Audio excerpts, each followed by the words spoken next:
Setiap kehidupan, bahkan yang paling luar biasa sekalipun, pasti akan sampai pada akhirnya. Nah, kali ini kita akan melihat lebih dalam saat-saat terakhir kehidupan Nabi Muhammad SAW untuk benar-benar memahami warisan dan teladan abadi yang beliau tinggalkan untuk kita semua. Dan semua ini berawal dari satu kebenaran yang fundamental, yang berlaku untuk kita semua tanpa terkecuali. Setiap yang hidup pasti akan mengalami kematian. Ini jadi pengingat bahwa bahkan utusan Tuhan yang paling mulia pun pada hakikatnya adalah seorang manusia, yang perjalanannya di dunia ini juga ada titik akhirnya. Untuk ngerti konteks dari akhir kisah beliau, kita harus mundur dulu ke Madinah 10 tahun setelah hijrah. Saat itu, Islam bukan lagi sekedar keyakinan segelintir orang, tapi sudah menjadi sebuah peradaban yang kokoh. Dakwah Nabi telah menyebar ke seluruh jazirah Arab. Misi yang beliau perjuangkan puluhan tahun, kini benar-benar mendekati puncaknya.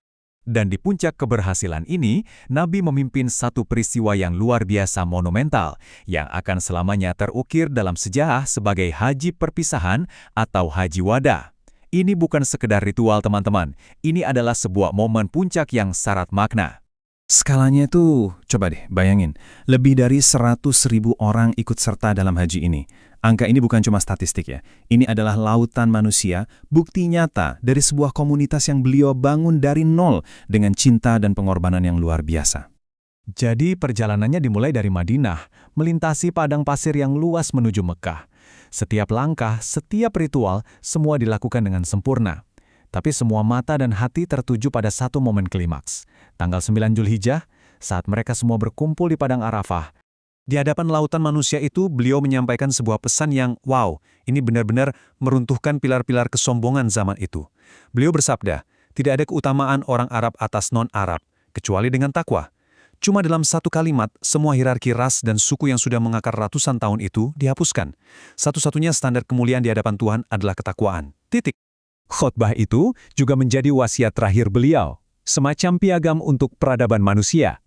Beliau menegaskan lagi tentang hak-hak perempuan, mengharamkan riba yang menindas, dan menyerukan persatuan umat yang didasari pada kesucian nyawa dan kehormatan. Dan sebagai penutup, beliau meninggalkan dua pusaka sebagai kompas abadi, Al-Quran dan Sunnahnya.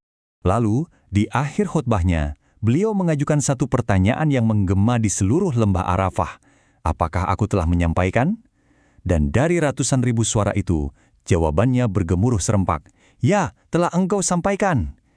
Itu adalah momen persaksian, penegasan bahwa amanah risalah telah tuntas disampaikan. Oke, setelah gemuruh di Arafah, suasananya berubah drastis jadi lebih hening.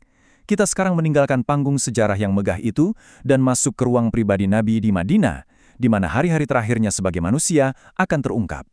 Penyakitnya datang secara bertahap, mulai terasa di awal bulan Safar.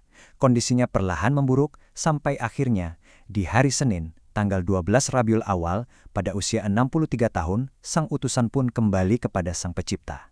Momen ini benar-benar menggarisbawahi sisi kemanusiaannya. Saat-saat terakhirnya begitu tenang dan damai.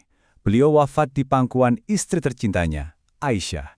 Dan kata-kata terakhir yang terucap dari bibirnya adalah sebuah doa penuh kerinduan. Ya Allah, dengan kasih sayang-Mu yang tertinggi, sampai napas terakhir pun, fokusnya tetap pada Allah. Bisa dibayangkan, kabar wafatnya Nabi ini mengguncang Madinah sampai ke fondasinya. Kesedihan itu menyelimuti seluruh kota. Mereka bukan cuma kehilangan pemimpin, tapi juga seorang ayah, sahabat, dan cahaya penuntun hidup mereka. Bagi komunitas yang masih sangat muda ini adalah krisis terbesar yang pernah mereka hadapi. Guncangannya begitu dahsyat, sampai-sampai sahabat yang terkenal paling kuat, Umar bin Khattab, pun gak sanggup menerimanya. Di puncak kesedihannya, beliau berdiri di hadapan orang banyak, menyangkal kabar itu, dan mengancam siapapun yang berani bilang Nabi telah wafat. Ini menunjukkan betapa dalamnya cinta mereka, sekaligus betapa beratnya kehilangan ini. Nah, di tengah kekalutan emosional itu, Abu Bakar tampil dengan ketenangan dan kebijaksanaan yang luar biasa.